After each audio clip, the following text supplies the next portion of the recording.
Hello students, आज हम इस वीडियो में मेमोरेंडम ऑफ एसोसिएशन को डिस्कस करेंगे। तो चलिए स्टार्ट करते हैं।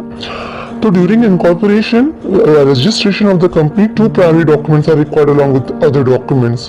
तो जब आप कंपनीज को इनकॉर्पोरेट कर रहे होते हैं या रजिस्ट्रेशन करा रहे होते हैं, तो जहाँ पे सारे डॉक्यूमेंट सबमिट करने होते हैं कंपनी को अपने आप को इनकॉर्पोरेट करने के लिए, वहाँ दो सबसे इंपॉर्टेंट और प्राइमरी डॉक्यूमेंट होते हैं जो आपको सबमिट करने होते हैं। एक होता है आपका मेमोरेंडम ऑफ एसोसिएशन जिसे कहते हैं एमओए, और दूसरा होता है आर्टिकल ऑफ एसोसिएशन जिसे कहते हैं एओए। ये दो डॉक्यूमेंट्स इनकॉर्पोरेशन के टाइम पे ही कंपनीज को सबमिट करना पड़ता है आरओसी में, रजिस्ट्रार ऑफ कंपनीज के पास। ठीक है, तो अब ये क्या क्या होता है हम ये समझते हैं। एमओए हम किसे कहेंगे और एओए किसे कहेंगे। तो यहाँ हम एमओए की बात करते हैं पहले। तो एमओए क्या होता है, ये एक रिटन डॉक्यूमेंट है जो ये बताता है कि कंपनी किस पर्पस के लिए क्यों रजिस्टर हो रही है, मतलब कंपनी के इनकॉर्पोरेट होने के पीछे रीजन क्या है। तो कंपनी जिन जिन एक्टिविटीज में इन्वॉल्व होगी, इंगेज रहेगी उस इनकॉर्पोरेशन के ड्यूरेशन में, तो वो सब यहाँ पे मेंशन होता है, राइट। तो ये क्या करती है, एमओए आपके लिए बेसिकली वो पूरी बाउंड्रीज लाइन बता देती है जो कंपनीज को करना है और जो कंपनीज को नहीं करना है।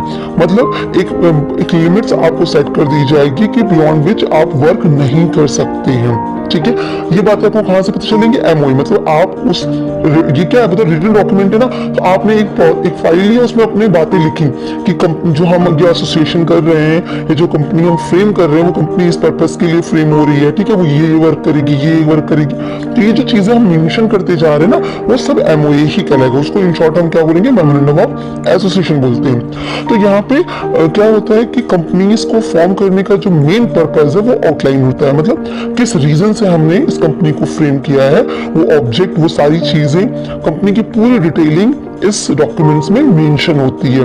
तो ये डॉक्यूमेंट्स और क्या करता है, कंपनी का ऑब्जेक्ट और कंपनी की पावर दोनों ही बताता है। मतलब एमओए में कंपनी के पास क्या क्या पावर्स हैं और वो क्या ऑब्जेक्ट के साथ स्टैब्लिश हो रही है, इनकॉर्पोरेट हो रही है, वो बातें वहां पे मेंशन होती हैं उस डॉक्यूमेंट्स में। ठीक, तो अब ये तो बेसिक सी बात हो गई जो हम इन जनरली समझते हैं कि एमओए में क्या होगा। ठीक है, अब कंपनीज एक्ट 2013 के सेक्शन 2 सब सेक्शन 56 में क्या कहा गया, वहां बोला गया कि एमओए क्या होता है। तो उन्होंने कहा memorandum means the memorandum of association of a company as originally framed और as altered from time to time in pursuance of any previous company law और ऑफ दिस एक्ट। तो मेमोरेंडम मतलब क्या हो गया इनका, जब भी ये मेमोरेंडम की बात करें इसका मतलब मेमोरेंडम ऑफ एसोसिएशन है किसका, कंपनी का, जो ओरिजिनली फ्रेम होगी किसी पर्पस के लिए, किसी रीजंस की, कुछ पावर ऑब्जेक्ट्स को डिफाइन करते हुए, और टाइम टू टाइम इसको अल्टर किया जा सकता है जो भी कंपनीज लॉ पहले हैं इस एक्ट के थ्रू है उनको रेफरेंस में रखते हुए, राइट। अब इसी चीज को और अच्छे से इलैबोरेट किया गया कहाँ पे, लॉर्ड मैकमिलन की डेफिनेशन में। लॉर्ड मैकमिलन ने क्या कहा, उन्होंने कहा the purpose of the memorandum is to enable the shareholders, creditor and those who deal with the company to know what is it permitted range of enterprise. उन्होंने कहा memorandum बनाने का, ये जो रिटन डॉक्यूमेंट हम तैयार कर रहे हैं जिसको हम मेमोरेंडम बोल रहे हैं, उसको तैयार करने का एक ही पर्पस है कि जो लोग कंपनी से डील करते हैं ना, तो कंपनी से डील कौन करता है, शेयर होल्डर्स हो गए, क्रेडिटर्स हो गए, मतलब जो आउटसाइडर्स हैं, है ना, डिवेंचर्स होल्डर। तो जो कंपनी के आउटसाइडर लोग हैं जो कंपनी से डील करते हैं, वो ये जान सके कि इस ऑर्गेनाइजेशन, जिस कंपनी से, जिस एंटरप्राइज से वो डीलिंग कर रहे हैं, उसकी लिमिट्स क्या है, उसको क्या क्या परमिट है, उसकी रेंज क्या है, उसकी ऑब्जेक्ट्स क्या, उसकी पावर क्या है, मतलब उसके लिमिट्स क्या है जिसके बियॉन्ड वो काम नहीं कर सकता है। ये सब उनको बताने के लिए जहाँ पे जो बात बताई जाती है, जिस जगह पे ये बात बताई जाती है, उसको हम क्या कहते हैं, मेमोरेंडम। सो बेसिकली मेमोरेंडम जो होता है वो सुप्रीम डॉक्यूमेंट होता है। इसको हम चार्टर ऑफ कंपनी भी कहते हैं, राइट। सबसे इंपॉर्टेंट बात होती है, जनरली क्वेश्चंस में पूछे जाते हैं कि memorandum, charter of the documents कौन होता है, तो मेमोरेंडम को ही चार्टर ऑफ कंपनी कहते हैं। ये सुप्रीम डॉक्यूमेंट्स होती है, ये रिलेशनशिप बताती है कंपनी और आउटसाइडर को, है ना, वो उनके बीच में रिलेशन या उनको अवेयर कराती है कंपनी के रिगार्डिंग। तो ये चीज आपका इसमें होता है। इसके अलावा ये कैसा होता है, मेमोरेंडम एक पब्लिक डॉक्यूमेंट है। पब्लिक डॉक्यूमेंट होने का मतलब कोई भी पब्लिक किसी भी कंपनी के बारे में, उसके ऑब्जेक्ट के बारे में, उसकी चीजों के बारे में ज्यादा डिटेल में जानना चाहती है तो वो एमओए को पढ़ सकती है, उसको इंस्पेक्ट कर सकती है। तो पब्लिक इसको आराम से रीड कर सकती है। वो आरओसी में अप्लाई करना हो तो कुछ फीस देनी पड़ती है और आप किसी भी कंपनी का एमओए उठा के रीड कर सकते हैं। तो ये कैसा है, पब्लिक डॉक्यूमेंट पब्लिक के लिए अवेलेबल है। ठीक है, ये कहाँ पे होता है, ये जब आप कंपनी इनकॉर्पोरेशन के लिए जाती है ना, तो इनकॉर्पोरेट करते वक्त जो जो डॉक्यूमेंट्स चाहिए होते हैं उसी में आरओसी में आपको ये एमओए भी सबमिट करना पड़ता है। इसीलिए इसके तो प्राइमरी डॉक्यूमेंट है, रजिस्ट्रेशन के टाइम ही इसको सबमिट करना पड़ता है। अब क्लॉजेस ऑफ मेमोरेंडम की बात करते हैं। ये तो ठीक है कि ये मेमोरेंडम हो गया, मेमोरेंडम कहेंगे किसको, ये बात तो क्लियर हो गई। अब जब हम इस कह रहे हैं कि रिटन डॉक्यूमेंट है तो इसमें हम सब कुछ लिखेंगे, भाई ये हमारा, हम इस पर्पस के लिए स्टैब्लिश हुए हैं, ये हमारा रेंज है, हम यहाँ तक काम करेंगे, ये हमारा पावर है, इसके बियॉन्ड हम काम नहीं करेंगे एंड ऑल। जो चीजें मेंशन है उसको कैसे मेंशन करते हैं, तो मेमोरेंडम में जो बातें लिखी जानी है ना उसको कहते हैं क्लॉजेस। मतलब कि आपको जो बात कहनी है, जैसे आप लिखते हो तो हेडिंग डालते हो ना कि ये हेडिंग है, इससे रिलेटेड कंटेंट आपको यहाँ मिलेगा, ये नेक्स्ट हेडिंग है, इससे रिलेटेड कंटेंट यहाँ मिलेगा। होता है ना, एक ही चैप्टर में आपको अलग अलग हेडिंग होती है। इसी तरह से मेमोरेंडम में उसको हम क्या कहेंगे, क्लॉजेस कहेंगे। ठीक है, तो मेमोरेंडम में जितनी बातें मेंशन करनी है ना उसको हेडिंग में डिवाइड कर दिया गया, मतलब क्लॉजेस में डिवाइड कर दिया गया। तो टोटल 6 क्लॉज यहाँ पे बताए जाएंगे, 6 नहीं 7 क्लॉज होते हैं बेसिकली, पर 7th वाला जो क्लॉज होता है वो सिर्फ ओपीसी के केस में होता है। तो ये जो 6 क्लॉजेस है ना, ये आपको बताएंगे कि आपको ये मैटर है तो इसको इस हेडिंग के अंदर डालो, ये मैटर है तो इसको इस हेडिंग के अंदर डालो। तो that is clauses of memorandum. Memorandum में क्या क्या बातें लिखी जाएंगी। तो एमओए है 6 क्लॉज। मैं आपको फिर से बता दूं, टोटल 7th क्लॉज है, लेकिन 7th वाला क्लॉज जो है सिर्फ ओपीसी के लिए है। ठीक है, और 6 क्लॉज आपके सभी के लिए है। तो MOA has a 6th clause. As per section 4 of the memorandum, every company must contain 6 clauses. ठीक है, तो सेक्शन 4 में बताया गया है कि कंपनीज के पास, कंपनीज के मेमोरेंडम में कितने क्लॉज होने चाहिए, टोटल 6 क्लॉज होने चाहिए। अब वो क्लॉज कौन कौन से हैं, एक हो गया आपका नेम क्लॉज। ठीक है, मतलब यहाँ पे कंपनी के नेम के बारे में कि क्या है कैसे उसके रिगार्डिंग होगा। फिर हो गया रजिस्टर्ड ऑफिस क्लॉज, कहाँ पे कंपनी रजिस्टर्ड है। Object clause, right. उसके बाद हो गया आपका लाइबिलिटी क्लॉज। देखिए ऑब्जेक्ट क्लॉज काफी इंपॉर्टेंट कहा जाता है क्योंकि यही सब कुछ आपको बताने वाला है ना। फिर आपका हो गया लाइबिलिटी क्लॉज जो आप नॉर्मली सुन रहे हैं। उसके बाद आपका क्या आ जाता है, कैपिटल क्लॉज। देन आपका आता है एसोसिएशन क्लॉज। सो बेसिकली ये क्या हो गया, ये वो 6 चीजें हो गई, 6 क्लॉजेस हो गए जिनके अंदर आपकी सारी बातें लिखी जाने वाली हैं। ठीक है, इसी के साथ मैं आपको ये चीज बता दूं कि जितनी अनलिमिटेड कंपनीज होती हैं ना, उनको लायबिलिटी और कैपिटल क्लॉज भी मेंशन करना मैंडेटरी नहीं होता। उनके में अनलिमिटेड में लायबिलिटी और कैपिटल क्लॉज इंक्लूड नहीं होता है। ठीक है, तो ये भी है। अदरवाइज 6 क्लॉज इंपॉर्टेंट होते हैं जो मेंशन होते हैं। नेम, रजिस्टर्ड ऑफिस, मतलब आपका नाम कैसे है, क्या है आपने रखा है। फिर आप कहाँ, आपका ऑफिस एड्रेस क्या है, किस पर्पस के लिए आप आए हो, आपके लोगों की लायबिलिटीज, मेंबर्स की लायबिलिटीज का क्या कंडीशन है, कितने कैपिटल के साथ आप आए हो और कौन कौन लोग मिलकर आपको बनाए हैं, एसोसिएशन, राइट। यही 6 चीजें आपकी क्लॉजेस में, मेमोरेंडम में मेंशन होती हैं।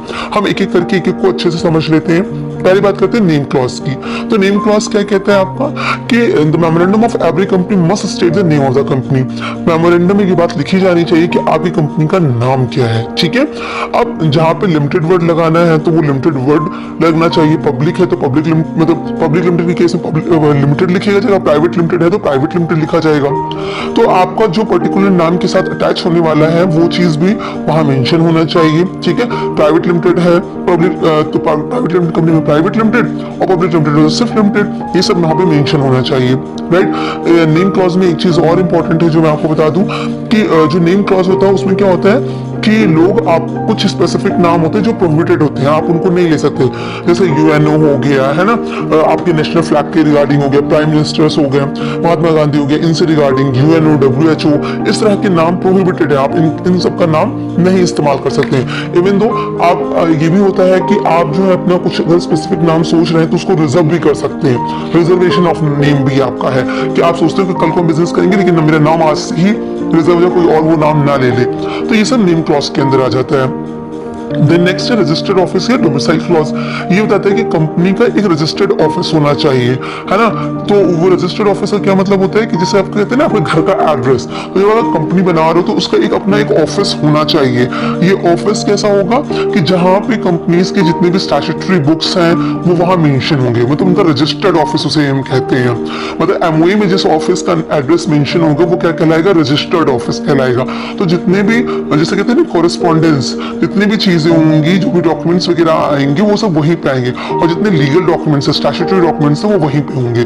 तो जितना भी नोटिस या कम्युनिकेशन के रिगार्डिंग जो भी चीजें होंगी वो सब कहाँ पे सेंड की जाती है, रजिस्टर्ड ऑफिस में। आपके लीगल पेपर कहाँ रखे जाएंगे, रजिस्टर्ड ऑफिस में रखे जाएंगे। मतलब रजिस्टर्ड ऑफिस मतलब क्या हो गया, वो ऑफिस का एड्रेस जो आपके एमओए में लिखा गया, इस क्लॉज के अंदर मेंशन किया गया होगा, ठीक है। तो every company must have its registered office within 30 days of its incorporation और commencement of business whichever is earlier and all times thereafter. तो कहा गया, देखिए इनकॉर्पोरेशन और कमेंसमेंट दो चीज हो गई। एक हो गया इनकॉर्पोरेट करना, कंपनी को बनाना। कमेंसमेंट मतलब बिजनेस शुरू करने की पावर मिलना। तो इनकॉर्पोरेशन के बाद कमेंसमेंट का सर्टिफिकेट मिलता है, ठीक है।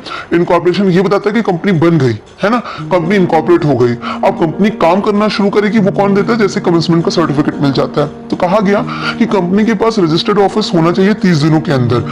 या तो पहले मतलब कंपनी इनकॉर्पोरेट हुई है, कमेंसमेंट हुई, जो भी पहले चीज हो गई हो, उसके 30 दिनों के अंदर आपका क्या हो जाना चाहिए, आपका अपना एक ऑफिशियल एड्रेस होना चाहिए। आप कोई भी ऑफिस खोलते हो तो एक ऑफिस एड्रेस तो होता ही है। वैसे ही आप समझिए, आप कंपनी खोल रहे हो तो आपका एक रजिस्टर्ड ऑफिस होना चाहिए, और रजिस्टर्ड ऑफिस कहाँ लिखा रहेगा, एमओए में। एमओए में जो एड्रेस दिया गया वही रजिस्टर्ड ऑफिस होगा, ठीक है।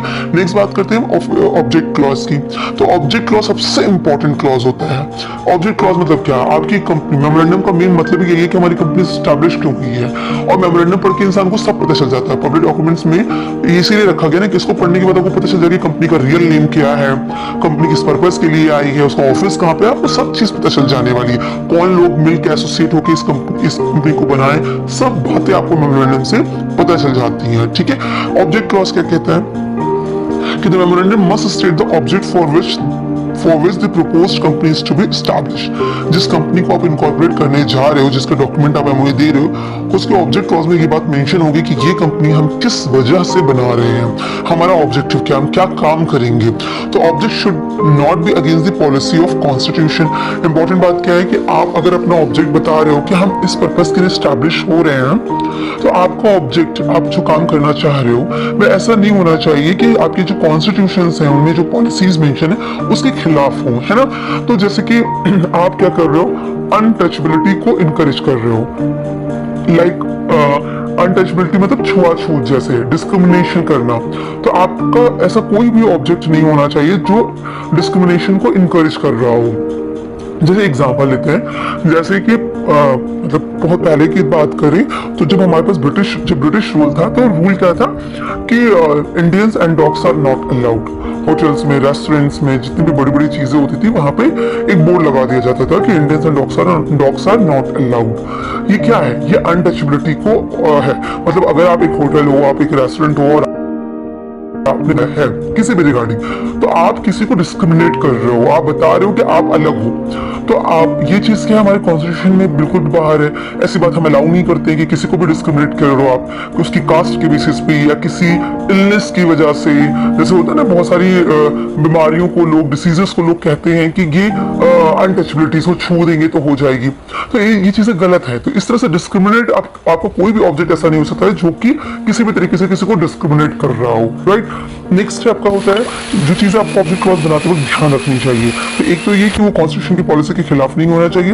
दूसरी चीज, ऐसा कोई भी ऑब्जेक्ट आपका नहीं होना चाहिए जो कि इलीगल हो, या जो पॉलिसीज पब्लिक के रिगार्डिंग होती है, जो हम पब्लिक नॉर्म्स कहते हैं कि भाई ये होना चाहिए, ये लोगों के बीच में होना चाहिए। जैसे हम कहते हैं ना, मर्डर क्राइम, ये प्रोहिबिटेड है, क्योंकि हम सोशली ये मानते हैं ना, ये नॉर्म्स है, सबको पता है ये चीज। तो ऐसी कोई पब्लिक पॉलिसी हो या कोई इलीगल वर्क हो, इन सब के अगेंस्ट आपको काम, आपका ऑब्जेक्ट नहीं होना चाहिए, ठीक है। इसका मतलब जैसे एग्जांपल कि आप एक कंपनी बनाने जा रहे हो जो लॉटरीज में, है ना, गैम्बलिंग वगैरह में डील करना चाहती है, या एलियन एनिमी से कनेक्टेड है, मतलब जो आपके देश के जिनको आप कहते हैं एनिमीज हैं, आप कंपनी फ्रेम करो उनके साथ मिलके। तो जैसे ईस्ट इंडिया कंपनी भी तो ऐसी ही हमारे इंडिया में आके आ गई थी। तो ये बात तब से ध्यान दी जाती है कि भाई कोई भी ऐसी कंपनी जो हमारी एनिमी हो उसके साथ कोई भी कंपनी नहीं फ्रेम होनी चाहिए, वो हमारे यहाँ से आके बन के नहीं बैठनी चाहिए। तो इस हिसाब से आपको ये ध्यान देना होगा, इस तरह का काम नहीं होना चाहिए। देखिए साथ में इसमें ऑब्जेक्ट क्लॉज में बहुत सारी बातें हैं जो इंपॉर्टेंट है। लाइक अगर आप अपना नाम बना रहे हो और आपका नाम जो है ऐसा है कि आपका ऑब्जेक्ट डिफाइन कर रहा है, जैसे मान लीजिए मैंने कहा XYZ सुगर लिमिटेड, है ना, तो ये नाम ही बता रहा है, या टाटा सुगर लिमिटेड, तो ये क्या बता रहा है? ये बता रहा है कि ये जो कंपनी है वो सुगर कंपनी में काम कर रही है, इसका नाम ही इसकी ऑब्जेक्ट को बता रहा है, राइट। तो जैसे होता है टाटा मोटर्स, तो बता रहा है कि ये टाटा जो है वो मोटर्स में डील करने वाली है, तो इनका नेम जो है ना ऑब्जेक्ट को डिफाइन कर रहा है।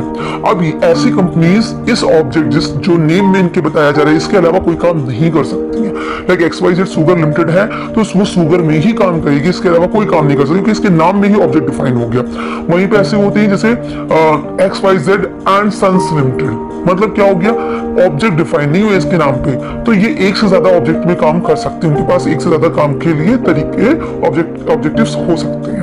तो ये बहुत सारी बातें ऑब्जेक्ट क्लॉज में होती हैं। फिलहाल इतनी इंपॉर्टेंट बात है जो आपको ध्यान रखनी चाहिए, ठीक है। तो कोई भी ऑब्जेक्ट आपका ऐसा नहीं होना चाहिए जो कंपनीज एक्ट के प्रोविजन के खिलाफ हो, है ना। एक चीज और ध्यान रखिएगा, अगर आपके ऑब्जेक्ट क्लॉज में जो बात मेंशन कर दी गई कि मैं इसी पर्पस के लिए इनकॉर्पोरेट हुआ हूं और मैं यही काम करूंगा, आप कभी भी उस काम के बियॉन्ड काम नहीं कर सकते। मतलब जो ऑब्जेक्ट में लिखा है उस ऑब्जेक्ट क्लॉज के बियॉन्ड आप कोई भी वर्क नहीं कर सकते। अगर आप ऐसा करते हो उसी को बोलते हैं अल्ट्रा वायर्स, ठीक है, अल्ट्रा वायर्स। तो इस पे हम ऑलरेडी डिस्कशन कर चुके हैं। अब हम नेक्स्ट देखते हैं लायबिलिटी क्लॉज। लायबिलिटी क्लॉज क्या होता है? Memorandum defines the limitation of the liability of member. Memorandum में ये बातें मेंशन होती है कि जो उनके मेंबर्स होंगे उनकी लायबिलिटी कितनी होगी, है ना। अब ये लायबिलिटी जो होती है वो दो तरीके से होती है, हम ऑलरेडी इस चीज को ऑलरेडी डिस्कस कर चुके हैं कि कंपनी लिमिटेड बाय शेयर्स है या कंपनी लिमिटेड बाय गारंटी है। लिमिटेड बाय गारंटी है तो फिर क्या कंडीशन होगी, लिमिटेड बाय शेयर्स है तो फिर क्या चीज होगी, वो सब लायबिलिटी क्लॉज में मेमोरेंडम की जो लायबिलिटी क्लॉज को वहां मेंशन होती है, ठीक। फिर नेक्स्ट क्लॉज क्या होता है हमारा? Capital clause. कैपिटल क्लॉज क्या बता रहा है कि हम कितने पैसों के साथ इस कंपनी को फ्रेम कर रहे हैं, है ना। तो indicates the amount of capital with which company is registered, इतने कैपिटल के साथ हम रजिस्टर्ड हो रहे हैं। और ये क्या कहलाता है? Registered authorised nominal capital. देखिए जब कैपिटल होता है ना तो कई तरीके से कैपिटल होता है, जैसे authorised capital, issued capital, subscribed capital, called up capital, paid up capital, unpaid capital, है ना। ये सब क्या है? ये सब कैपिटल्स की फ्रेमिंग है, इसका एक सीक्वेंस है। सीक्वेंस जैसे मैंने आपको बताया सेम सीक्वेंस में है। तो ऑथराइज्ड कैपिटल मतलब क्या होता है ना, इसे कहते हैं रजिस्टर्ड कैपिटल या नॉमिनल कैपिटल। मतलब आपका मैक्सिमम कैपिटल आपकी कंपनी में इतने का होगा, ये ऑथराइज्ड कैपिटल है। जैसे मैंने कहा मेरी कंपनी में 100 करोड़ तक का कैपिटल होगा तो मैंने रजिस्टर्ड करवा लिया, तो मेरी कंपनी मैक्सिमम 100 करोड़ कैपिटल के साथ रह सकती है। अब इसका मतलब ये नहीं हुआ कि आज ही मेरे कंपनी में 100 करोड़ कैपिटल हो गया, मैक्सिमम लिमिट दे दी। हो सकता है आज हमने जो इशू किया वो 85 करोड़ किया हो, है ना। मतलब इशूड अलग हो गई कि हमने कितने पैसे इकट्ठा करवाए तो वो इशूड हो गया। सब्सक्राइब हो गई कि हमने 50 करोड़ के लिए इशू करवाया, लोग ने कितना सब्सक्राइब किया, वो 50 जितना इशू कराओगे उतना होगा या उससे कम होगा, है ना। तो इस हिसाब से सब्सक्राइब हो गया। अब जो लोगों ने सब्सक्राइब किया उनसे कॉल अप करते हैं कि कितना पैसा उनसे मंगा रहे हैं। हमने मंगाया तो 10 दिया लोगों ने, 8 पेड अप कितना हुआ। तो इस तरह से चीजें, तो पेड अप कैपिटल अलग हो गई, कॉल्ड अप कैपिटल हो गई, इशूड कैपिटल अलग हो जाती है। तो ऑथराइज कैपिटल मतलब आप रजिस्टर्ड कितने से, मैक्सिमम कैपिटल आपके यहाँ पे इतनी होगी। ऐसा नहीं कि एक बार हमने मेमोरेंडम में बनाते वक्त इनकॉर्पोरेट करते वक्त जितना रजिस्टर्ड कैपिटल बता दी बस उतना ही हमेशा रहेगी। हम इस कैपिटल को भी चेंज कर सकते हैं, अल्टरेशन पॉसिबल है, राइट। तो उसे हम कहते हैं ऑथराइज कैपिटल। तो ये क्या कहते हैं? Limit beyond which the issued capital should not exceed. अगर मैंने कहा मेरी बिजनेस की जो कैपिटल होगी वो 100 करोड़ होगी, तो अब ये मेरा रजिस्टर्ड कैपिटल हो गया। अब मैं इशू करूंगी तो या तो मैं 100 करोड़ करूं या मैं 50 करूं, 75 करूं, है ना। मैं 100 करोड़ से कम कर सकती हूँ या 100 करोड़ तक कर सकती हूँ। 100 करोड़ से ज्यादा की कैपिटल मैं कभी इशू नहीं कर सकती। क्यों? क्योंकि ये मेरी मैक्सिमम लिमिट थी, ये पूरी limit. Authorise capital registered capital ये मैक्सिमम ऑथराइज है, इससे ज्यादा पैसा आप नहीं मांग सकते हो, ये कैपिटल क्लॉज में मेंशन होता है, राइट। अब आती है बात लास्ट, दैट इज एसोसिएशन और सब्सक्रिप्शन क्लॉज। ये क्या होता है, एसोसिएशन नहीं होता कि इतनी कंपनी है ही क्या, एसोसिएशन ऑफ पर्सन है, इंडिविजुअल्स है, तो लोग मिलकर बना रहे हैं। तो अब कितने लोगों ने मिलकर बनाया ये मेमोरेंडम में मेंशन होता है। मतलब तो MOA must be signed by the at least 7%। अब जैसे कि आपको पता है अगर आप पब्लिक हो तो कम से कम 7 लोग मिलकर तब कंपनी फ्रेम कर सकते हो। आप अगर प्राइवेट हो तो 2 लोग भी मिलकर आए तो कंपनी को बना लोगे आप। तो इसका मतलब जब मेमोरेंडम आप तैयार कर रहे हो तो अगर आप प्राइवेट बनाने जाओ तो कम से कम 2 लोग तो वहां होने चाहिए, 2 मेंबर होने चाहिए जिनका आप नाम मेंशन करो कि हम 2 मिलकर कंपनी बना रहे हैं। अगर आप पब्लिक कंपनी बना रहे हो तो 7 लोगों के नाम वहां मेंशन होने चाहिए कि हम 7 लोग मिलकर इस कंपनी को बना रहे हैं, राइट। तो ये चीज हो गया एसोसिएशन ऑफ पर्सन। तो who are desire for forming themselves into a company, जो ये डिजायर रखते हैं कि हम सब मिलकर एक कंपनी फ्रेम करेंगे, मतलब हमारे आज से हम एक कंपनी बन जा रहे हैं। तो वो लोग यहाँ पे उनके नाम यहाँ पे मेंशन होते हैं, दैट इज एसोसिएशंस, राइट, ये सब्सक्रिप्शंस। तो सच पर्सन कॉल्ड सब्सक्राइबर, यही लोग क्या कहलाएंगे, सब्सक्राइबर, क्योंकि इन्होंने ही फ्रेम किया है कंपनी को। तो MOA must be signed in the presence of at least 1 witness. तो अब इन लोगों के नाम है कि ये लोग मिलकर बना रहे हैं, तो एक विटनेस, कम से कम एक विटनेस का होना जरूरी है जो उस पे एमओए पे साइन करेगा कि हाँ ये लोग हैं, ये एसोसिएशन ऑफ पर्सन में है, ठीक है। अब मैं अगर मेंबर हूँ, मैं मिलकर इस कंपनी को बनाने जा रही हूँ, तो मेरा वहां पे शेयर भी होना चाहिए, कम से कम एक शेयर मेरे नाम से तो होने ही चाहिए, है ना। तो ये होते हैं subscriber must take at least 1 share. तभी तो आपका इंटरेस्ट दिखता है कि हाँ भाई इंटरेस्ट है। फ्रेम करने का मतलब ही नहीं हो गया आपके शेयर, आपके पैसे लगे होंगे तभी तो आपका इस पे इंटरेस्ट होगा, ठीक है। तो each subscriber must write the number of shares taken by him opposing his name. मेरा नाम है, मैं इस कंपनी को एसोसिएट कर रही हूँ, बना रही हूँ, और मैंने इतने नंबर ऑफ शेयर्स होल्ड किए हैं, तो नाम उसके सामने उनके नंबर ऑफ शेयर्स उतने होल्ड किए, कम से कम हर एक मेंबर के सामने एक शेयर्स तो होने चाहिए, कम से कम एटलीस्ट 1 शेयर। तो ये हो गया एसोसिएशन और सब्सक्रिप्शन क्लॉज, ठीक है। उसके बाद हमारा 7th क्लॉज आता है, दैट इज नॉमिनेशन और सक्सेशन क्लॉज। ये किस केस में आएगा, ओपीसी के केस में, क्योंकि ओपीसी में क्या एक ही इंसान ने बना दिया कंपनी को। अब अगर इन केस उस एक पर्सन को कुछ हो गया तो कोई तो उसका नॉमिनी होना चाहिए, इसीलिए नॉमिनेशन क्लॉज को रखा गया। तो in OPC the nominee should be registered in the event of the death of the subscriber. Subscriber आपको पता है वही मेंबर हुआ जिसने सब्सक्राइब किया, जिसका एमओए में एसोसिएशन क्लॉज के अंदर नाम मेंशन है, ठीक है। तो prior written consent of nominee is required to be obtain. But obviously बात है मैं आपको नॉमिनी बनाने जा रही हूँ कि आज अगर मुझे कुछ हुआ तो आज से आपकी ये कंपनी आपकी होगी, तो कम से अब आपकी होगी कंपनी का मतलब लायबिलिटी भी आपकी होगी, है ना, कैपिटल भी आपकी होगी, सब आपका हो गया। तो कम से कम आपको इंफॉर्मेशन तो होनी चाहिए, तो आपकी रिटन कंसेंट यहाँ पे होनी चाहिए। तो it's all about memorandum clauses. I hope आपको क्लियर हुआ होगा। तो ये पूरा एमओए है। अब इसमें अल्टरेशन हो, एक बार जब अपनी कंपनी को बनाया, क्योंकि ये प्राइमरी डॉक्यूमेंट्स है, जब कंपनी रजिस्टर होने जा रही तभी ये सब बन के तैयार हो गया, तभी सबमिट हो गया, है ना। तो ऐसा नहीं है कि तब आपने सबमिट किया और अब आपको इन फ्यूचर 10 साल 5 साल कुछ सालों के बाद आपको ऐसा लगता है कुछ चेंज करना चाहिए, तो आप चेंज नहीं कर सकते हो। तो अल्टरेशन एमओए में पॉसिबल है, लेकिन अब अलग बात है कि किस एमओए के किस क्लॉज को अल्टर करने के लिए, किस बात को अल्टर करने के लिए आपको स्पेशल रेजोल्यूशन चाहिए, किस बात के लिए ऑर्डिनरी रेजोल्यूशन चाहिए, ये सब बातें एक अलग मैटर आ जाती हैं, ठीक है। तो अभी के लिए सिर्फ इतना ही। Wish you all the best, thank you so much.